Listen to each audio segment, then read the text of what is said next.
This video contains audio content only. There are no visual elements or images accompanying the audio. If you're expecting to see video footage, please note that this is an intentional audio-only presentation. We recommend listening to this content rather than watching the screen. Thank you for your understanding and enjoy the audio.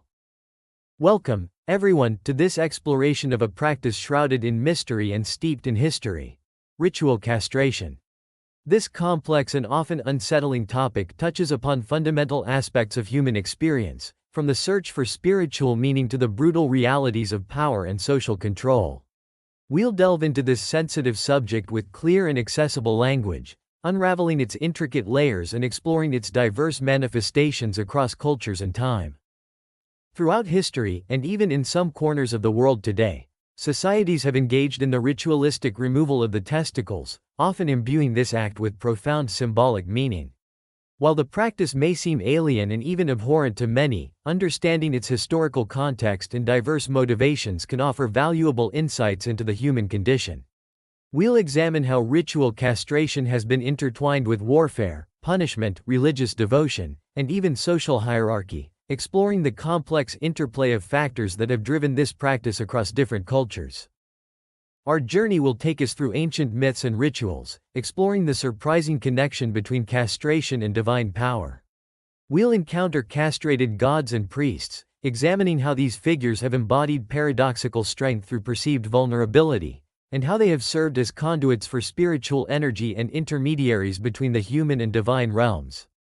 We'll also delve into the psychological and social impact of castration, exploring the profound consequences of this act on individuals and communities.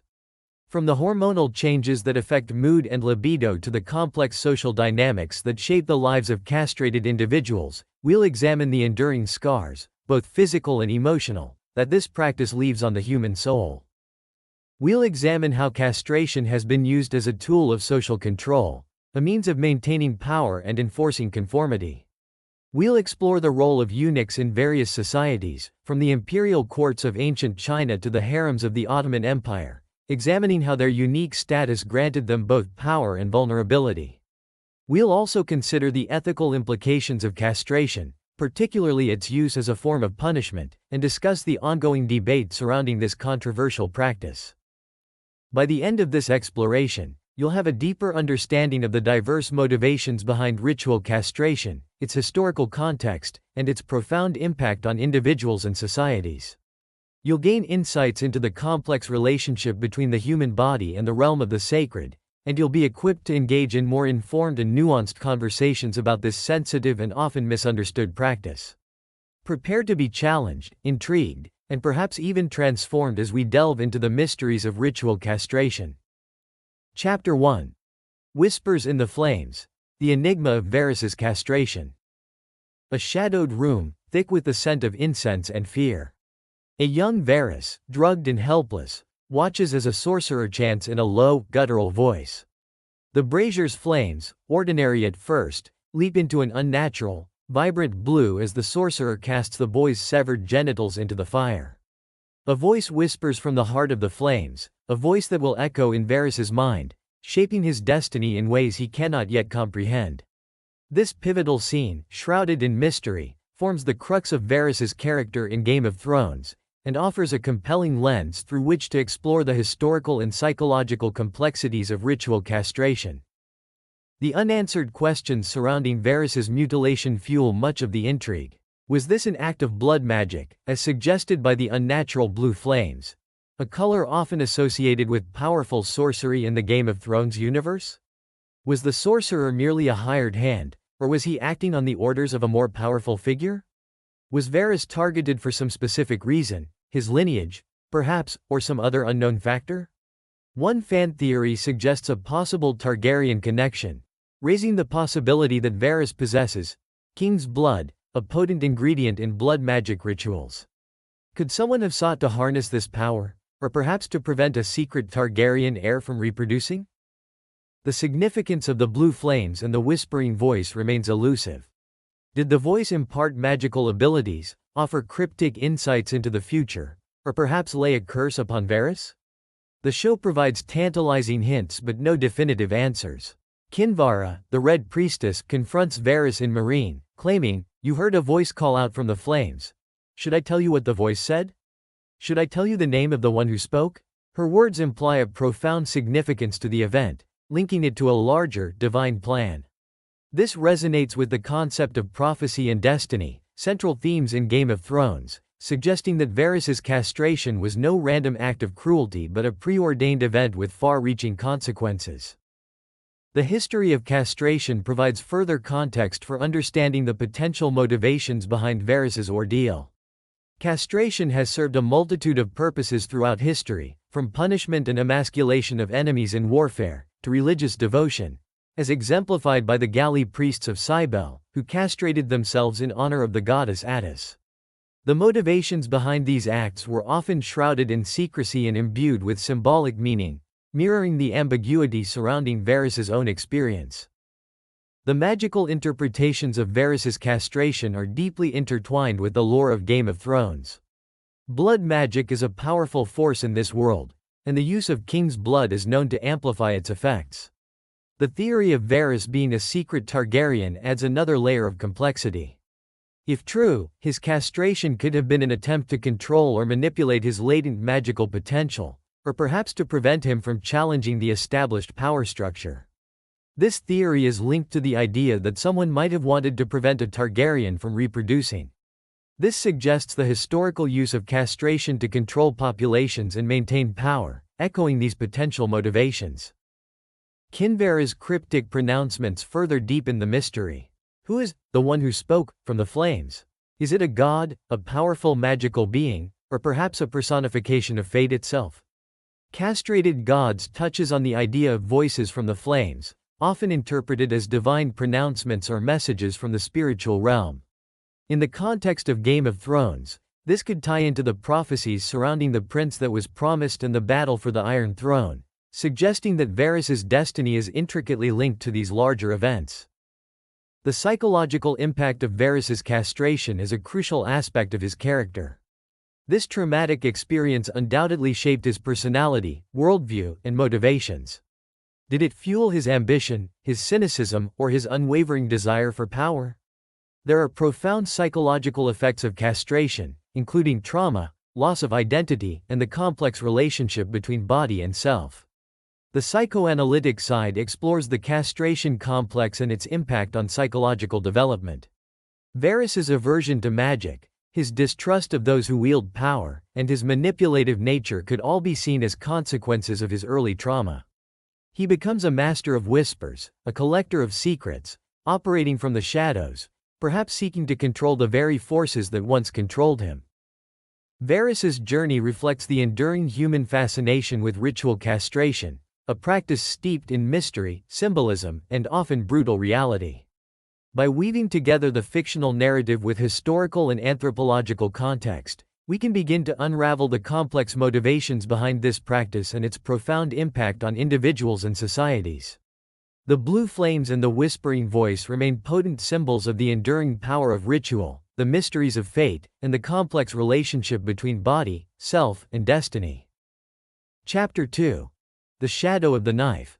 Castration rituals across cultures and time. The blue flames that consumed Varys's stolen manhood whisper of a practice far older and more widespread than the machinations of a single sorcerer. Ritual castration, the deliberate removal of the testicles, casts a long shadow across human history, its motivations as diverse as the cultures that practiced it. While Varys's experience is shrouded in the mystical, the historical record reveals a brutal reality, often intertwined with power, religion, and social control, echoing the very themes that permeate the world of Game of Thrones. Warfare often provided the grim backdrop for castration, employed not just to weaken captured enemies, but as a potent symbol of domination and a means of acquiring slaves. The Assyrian kings, notorious for their cruelty, boasted of castrating their conquered foes, piling their severed genitals before their idols as trophies of war. The Khitan people, a nomadic group who once held sway in parts of China, likewise castrated prisoners of war, ensuring their docility and transforming them into eunuch slaves who served the Khitan court. This practice provided a constant supply of eunuchs for the Liao dynasty harem, highlighting the intersection of warfare, slavery, and sexual control. As with Varus, the act of castration served not only to physically debilitate but also to symbolically strip these men of their power and status. The punitive use of castration extended far beyond the medieval practices of England, appearing in legal codes and historical accounts across cultures and time periods. In ancient China, castration formed part of the five punishments, a brutal system of corporal and capital punishments. Criminals convicted of offenses like rape or treason could be subjected to this agonizing penalty, their families often enslaved as a further form of retribution. The Qin dynasty, known for its harsh legalism, utilized castrated men as forced labor, building monumental projects like the Terracotta Army. Even the esteemed historian Sima Qian suffered this fate, castrated by order of the Han Emperor for dissent. In Byzantine history, political rivals were often castrated to eliminate potential threats to the throne, a practice that reflects the ruthless power struggles characteristic of that era. The castration of Demna, a 12th-century pretender to the Georgian throne, by his uncle, serves as a chilling example of this practice. These examples demonstrate how castration, as a form of punishment, served not only to inflict physical pain but also to mark the condemned as outcasts, stripped of their social standing and reproductive capacity. Beyond the realms of warfare and punishment, castration found a place within various religious and spiritual practices, often associated with concepts of purity, devotion, and transcendence. In ancient Mesopotamia, eunuchs served in temples, attending to deities and performing sacred rituals. Their castration was seen as a form of dedication, a way of separating themselves from the worldly realm and devoting themselves entirely to the divine. The Galli priests of Cybele, mentioned in the previous chapter, embraced self-castration as a central tenet of their worship, emulating the mythical Attis, the goddess's consort who castrated himself in a fit of madness. This act was a form of symbolic rebirth and a pathway to spiritual union with the goddess. The Hairas of India, a transgender community with a long history, also venerate a goddess, Bahachara Mata, and some undergo castration as part of their spiritual journey. This practice connects them to their goddess and grants them a unique social role within their communities.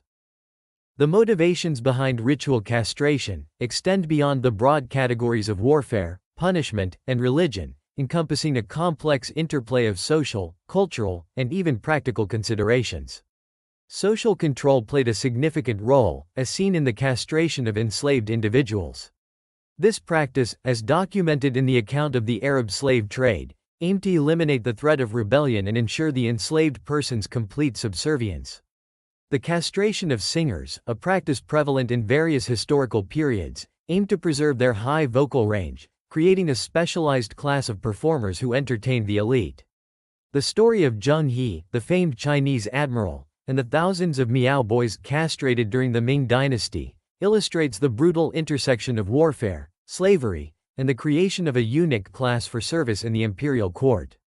Even seemingly mundane practices, like the kappa ritual in rural East Timor, reveal a complex set of beliefs surrounding castration and its perceived impact on livestock. The belief that chewing on a young goat or sheep's testicles would enhance its growth underscores the intersection of practical animal husbandry with ritualistic practices.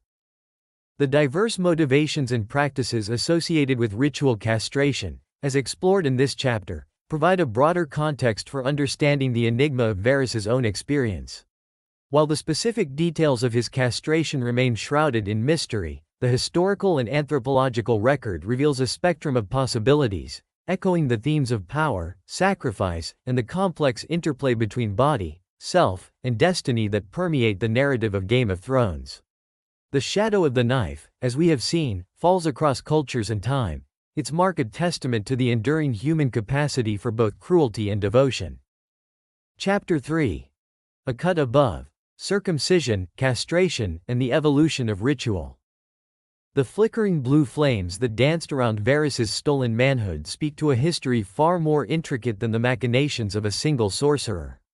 Ritualistic genital modification, encompassing both circumcision and castration, has left an indelible mark on human cultures, its motivations spanning a spectrum from religious devotion to brutal social control. While seemingly disparate, these procedures share a common thread: the alteration of the genitals for symbolic purposes, reflecting deeply held beliefs about identity, power, and the relationship between the human body and the sacred.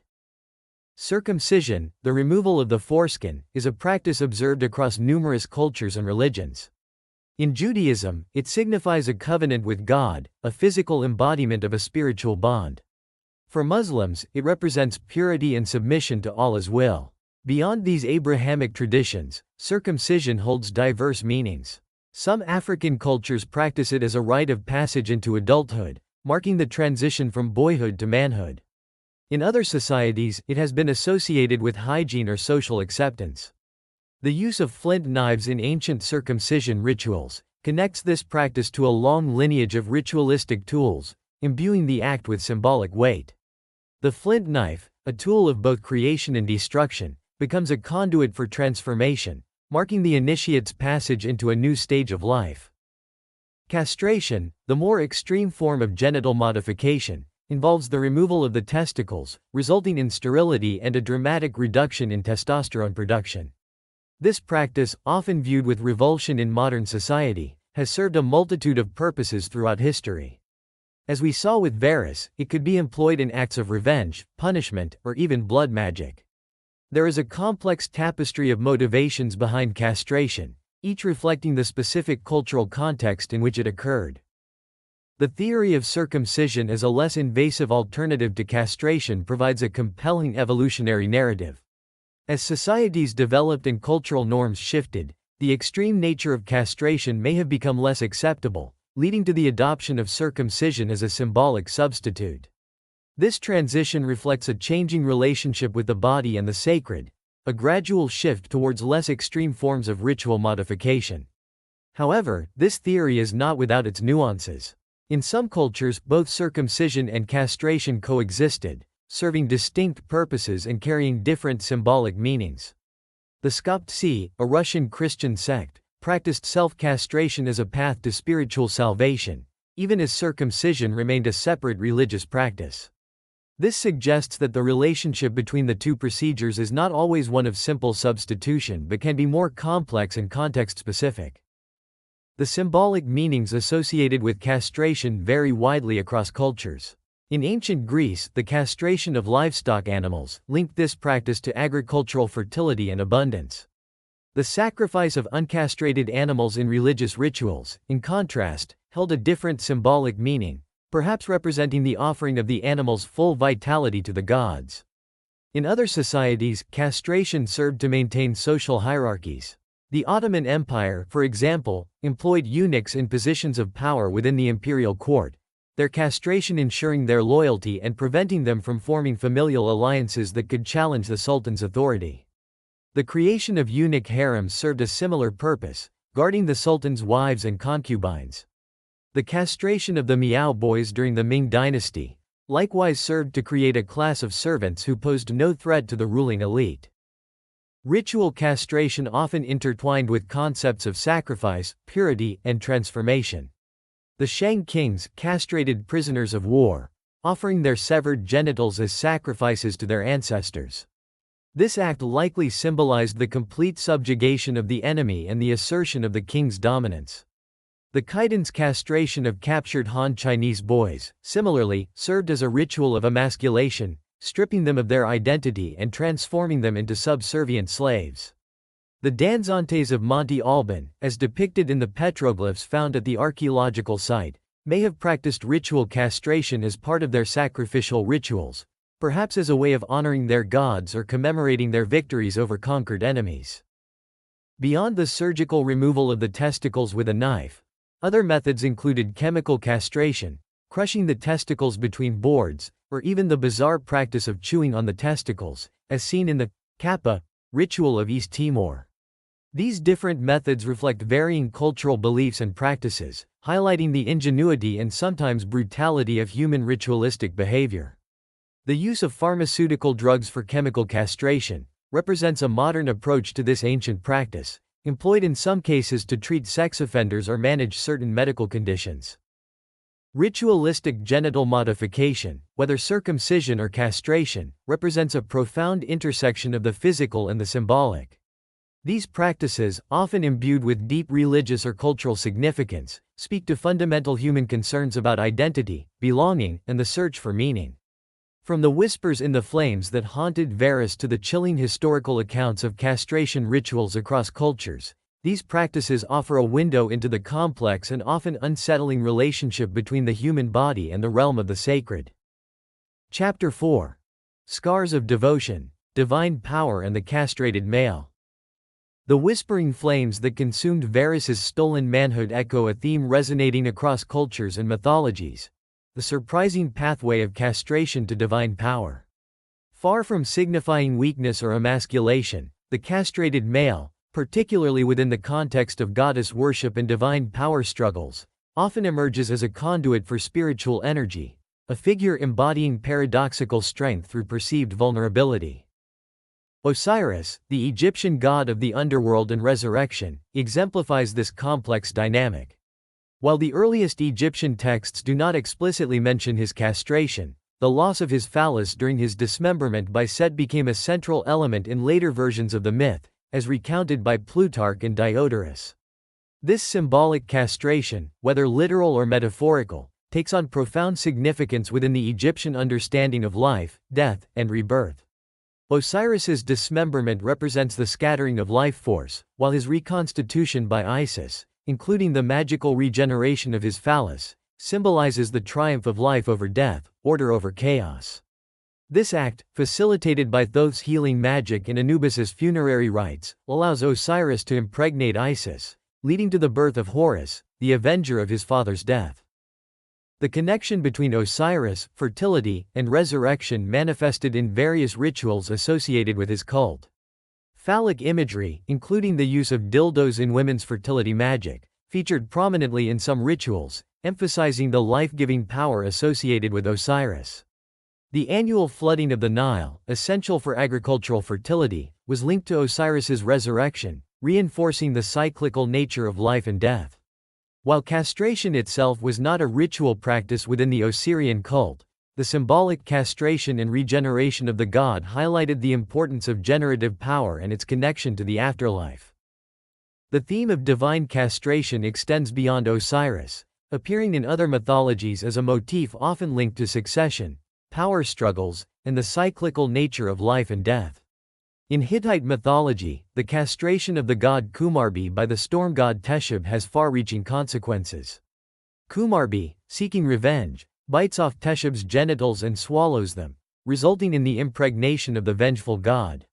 This unusual conception leads to the birth of the serpent Illuyanka, a formidable monster who challenges Teshub's rule, mirroring the dynastic conflicts found in many pantheons. The castration of Oranos, the Greek primordial sky god, by his son Cronus, similarly leads to a shift in divine power, establishing a new cosmic order. From Oranos' spilled blood and severed genitals arise the Erinyes, goddesses of vengeance, and Aphrodite, the goddess of love and beauty, underscoring the creative potential inherent in even violent acts of divine castration. The relationship between castrated males and goddesses reveals a complex interplay of devotion, empowerment, and access to divine power. In the cult of Cybele, the Phrygian great mother goddess, castrated priests known as Galli played a central role. Their self-mutilation, performed in a frenzy of religious ecstasy during the annual spring festival, served as a powerful act of devotion, emulating Attis, Cybele's beloved consort. Attis, driven mad by Cybele's jealousy, castrated himself beneath a pine tree and died, only to be resurrected by the grieving goddess. This cycle of death and rebirth, mirrored in the Galli's self-castration, became central to Cybele's cult, representing the cyclical nature of life, death, and regeneration in nature. The Galli, through their castration, transcended traditional gender boundaries, occupying a liminal space often described as a third gender. They adopted female attire, names, and social roles, embodying the androgynous nature of the divine and serving as intermediaries between the human and spiritual realms.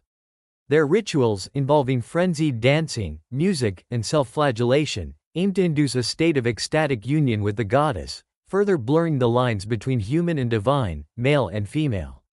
The annual festival of Attis involved the felling of a pine tree, adorned with violets that sprung from Attis's blood, and its procession to Cybele's shrine. The 3 days of mourning, followed by the joyous celebration of Attis's resurrection, mirrored the cycle of seasons, with the death and rebirth of vegetation symbolizing the promise of renewed life. The concept of a third gender, associated with castrated priests, appears in various cultures, highlighting the fluidity of gender roles in some ancient societies. The Hairas of India, a transgender community dedicated to the goddess Bhahachara Mata, offer a contemporary example. Some Hairas undergo castration as a form of spiritual devotion, connecting them to their goddess and granting them a distinct social role within their communities. They perform at weddings and births, bestowing blessings and embodying the transformative power of the divine. This practice demonstrates the enduring connection between castration, spiritual transformation, and the embodiment of alternative gender identities. The Norse god Odin, while not explicitly castrated, engages in acts of self-sacrifice that resonate with themes of castration and transformation. He sacrifices one of his eyes to Mimir's well in exchange for wisdom, demonstrating a willingness to relinquish a part of himself for greater knowledge.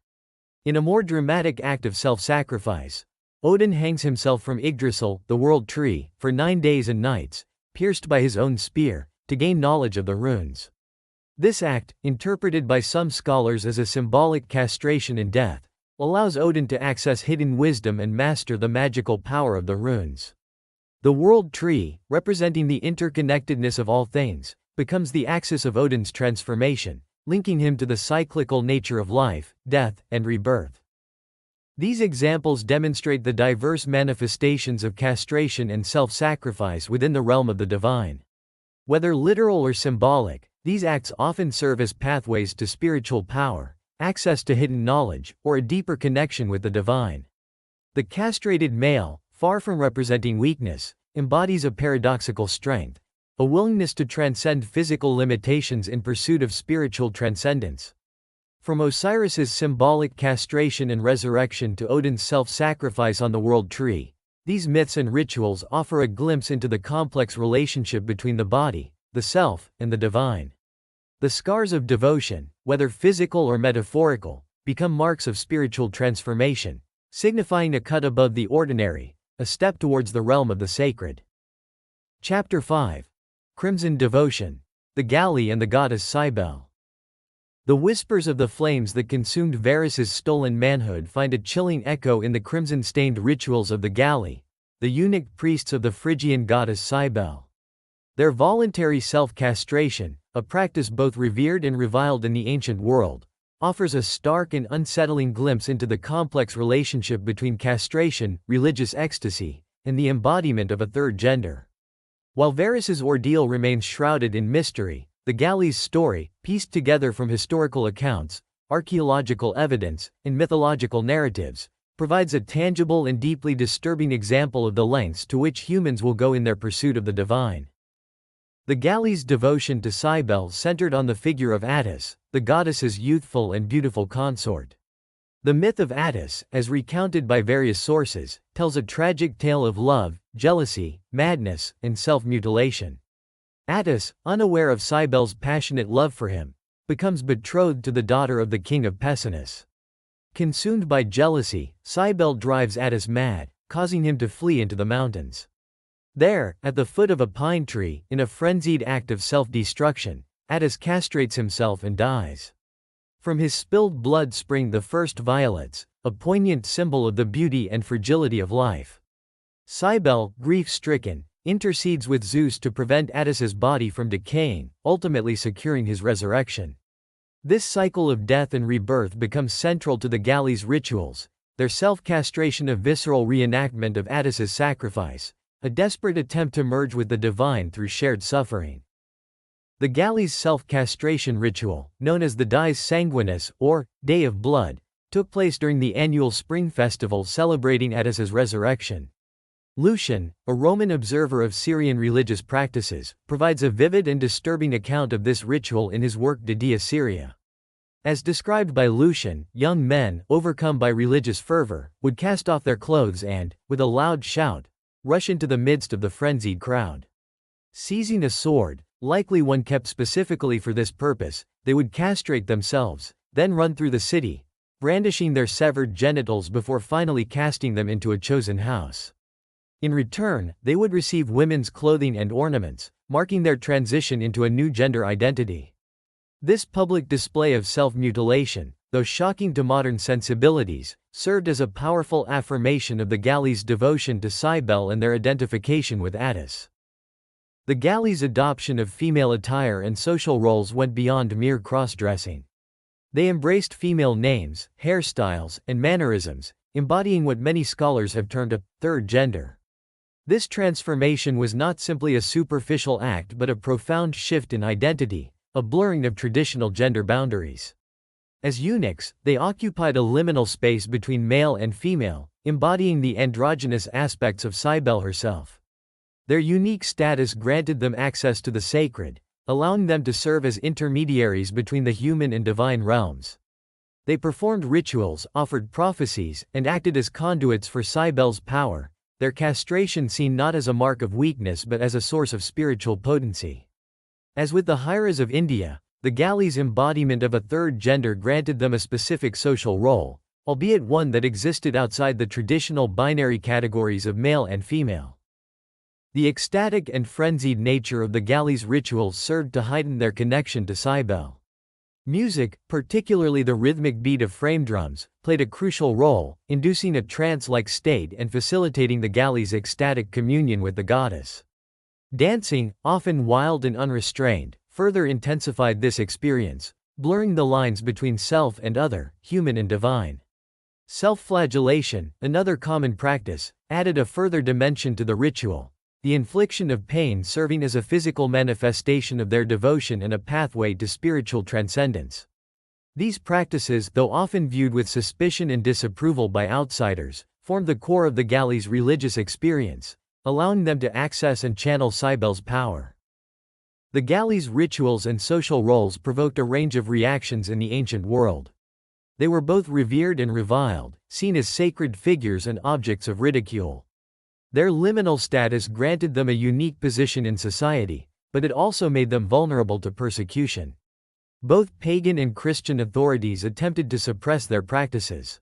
King Abgar of Edessa threatened to chop off the hands of any man who self-castrated in honor of Atargatis, a goddess often associated with Cybele. Bishop Rabula, in the 5th century, likewise condemned the practice of self-castration among Christian monks, highlighting the enduring appeal of this ritual even within a monotheistic context. These attempts at suppression underscore the deep cultural and spiritual significance of the Galli and their connection to Cybele, demonstrating the enduring power of their beliefs and practices even in the face of persecution. The Galli's continued existence, even after the decline of paganism, speaks to the enduring power of their beliefs and practices.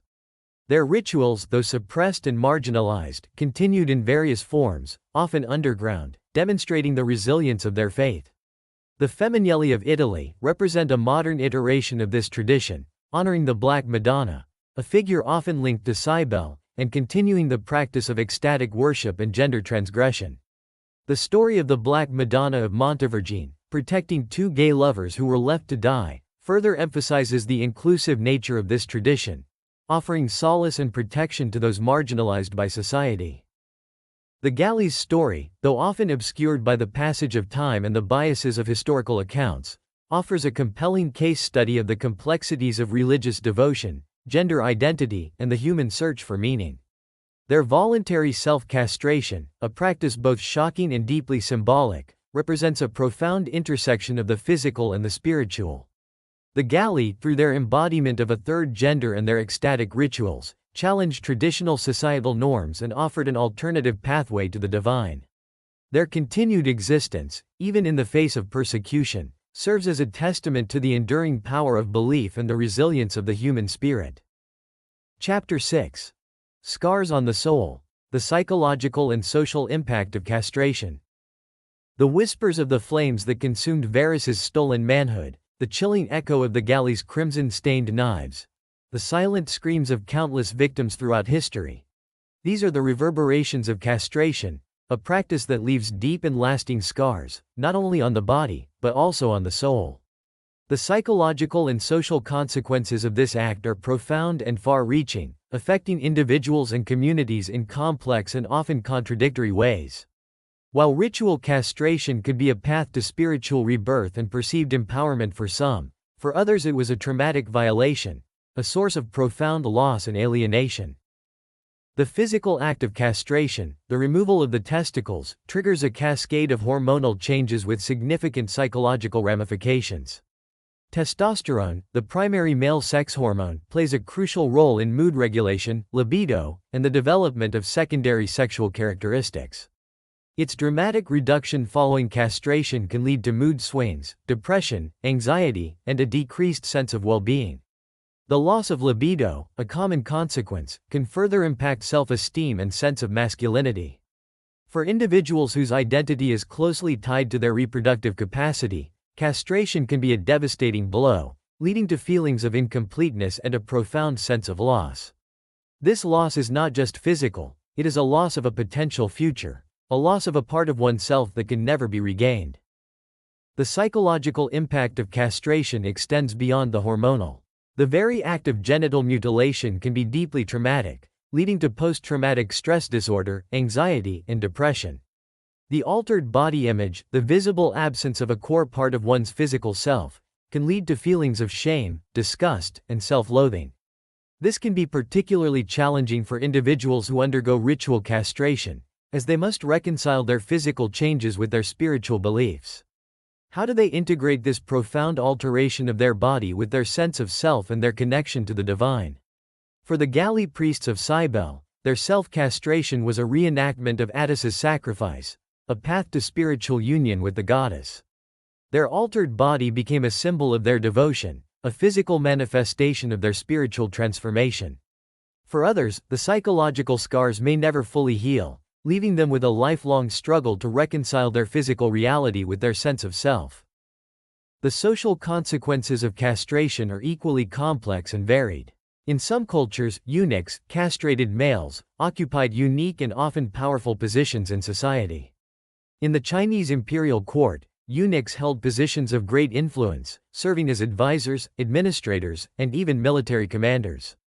Their lack of reproductive capacity was seen as a guarantee of loyalty, as they could not produce heirs to challenge the emperor's authority. They became trusted confidants, wielding considerable power behind the scenes. However, their position was also precarious, subject to the whims of the emperor and often marginalized within the broader social hierarchy. The Hairas of India, a transgender community with a long history, offer another example of the complex social position of castrated individuals. Some Hairas undergo castration as part of their spiritual journey, dedicating themselves to the goddess Bhahachara Mata. This act grants them a specific social role within their communities, performing at weddings and births, bestowing blessings, and embodying the transformative power of the divine. While they are often revered for their spiritual connection, they also face discrimination and marginalization, occupying a liminal space between traditional gender categories. This liminality, this existence between the binaries of male and female, is a common theme in the social experience of castrated individuals.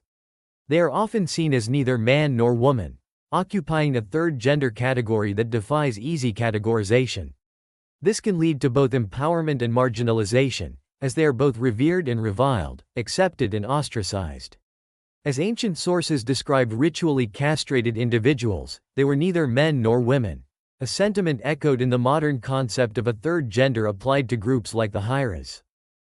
The concept of liminality, as explored by anthropologist Victor Turner, provides a framework for understanding the social position of castrated individuals. Turner defines liminality as a transitional state, a period of ambiguity and betwixt and betweenus, often associated with rituals and rites of passage. Castrated individuals, by virtue of their altered bodies and their unique social roles, often occupy such a liminal space. They are neither fully male nor fully female, neither fully integrated into society nor fully excluded from it. This liminal status can be a source of both power and vulnerability. It can grant them access to sacred knowledge and spiritual authority, as seen in the case of the Galli priests. However, it can also make them targets of discrimination and violence, as their ambiguous status challenges traditional gender norms and social hierarchies. The use of castration as a form of punishment, as documented in various historical and contemporary contexts, reflects societal anxieties about sexuality and gender roles. In some regions, castration has been implemented as a punishment for sex offenders, a practice rooted in the belief that it will eliminate their sexual urges and prevent future offenses. This practice, however, raises serious ethical questions about bodily autonomy, human rights, and the effectiveness of such measures. It reflects a fear of male sexuality and a desire to control and regulate it through extreme measures. The castration of political rivals, as seen in Byzantine history, also serves as a form of social control, eliminating potential threats to the established power structure. These practices perpetuate the notion that masculinity is inherently dangerous and must be controlled through physical emasculation. The long-term effects of castration rituals extend beyond the individual, impacting families and communities in profound ways. The loss of reproductive capacity can disrupt family lineages and social structures. The stigma associated with castration can lead to social isolation and marginalization, affecting not only the individual but also their families. In some cultures, families may even encourage or enforce castration on their children, as seen in the case of the castrati singers, believing it will offer them a path to social mobility or economic security. This practice highlights the complex interplay of individual agency, family dynamics, and societal pressures. Societies have grappled with the ethical and social implications of castration rituals throughout history. From ancient religious texts condemning the practice to modern human rights organizations advocating for its eradication, the debate over castration reflects evolving cultural norms and values. The psychological and social scars of castration serve as a stark reminder of the complex relationship between body, identity, and society. These rituals, whether performed in the name of religion, punishment, or social control, challenge our understanding of the boundaries of the human body and the limits of human experience. The stories of Varus, the Galli, the Hyras, and countless other individuals who have undergone castration, both voluntary and involuntary, remind us of the enduring power of ritual to shape human experience. These rituals, whether performed in shadowed rooms or public squares, reflect deeply held beliefs about gender, sexuality, power, and the relationship between the human and the divine. The scars they leave, both physical and psychological, serve as a testament to the enduring human capacity for both cruelty and devotion, for violence and transcendence. They are a reminder that the human body is not just a biological entity but a canvas upon which cultures inscribe their values, their fears, and their aspirations. The scars of castration, etched into flesh and soul, are a permanent inscription of these complex and often contradictory human impulses. Ritual castration, a practice shrouded in mystery and often viewed with revulsion, has manifested in diverse and complex ways across cultures and time. From ancient myths and rituals to historical accounts and contemporary practices, the deliberate removal of the testicles has been intertwined with warfare, punishment, religious devotion, and social control. While the motivations vary widely, common threads emerge. The symbolic significance of the act, its impact on individual and social identity, and its connection to power dynamics. The castrated male, often perceived as weakened or emasculated, can paradoxically embody spiritual power, serving as a conduit for divine energy and occupying a liminal space between traditional gender categories. This exploration reveals that the act of castration carries profound psychological and social consequences. The hormonal changes, the trauma of genital mutilation, and the altered body image can lead to a range of emotional and psychological challenges. Socially, castrated individuals often occupy a unique position, sometimes wielding considerable power but also facing marginalization and discrimination. The concept of a third gender, embodying both male and female characteristics, emerges in various cultures, highlighting the fluidity of gender roles and the complex interplay of identity and social constructs. These findings contribute significantly to our understanding of the human condition. They shed light on the complex relationship between the body, identity, and the sacred. They reveal the diverse ways in which societies have attempted to control and regulate sexuality, gender, and power.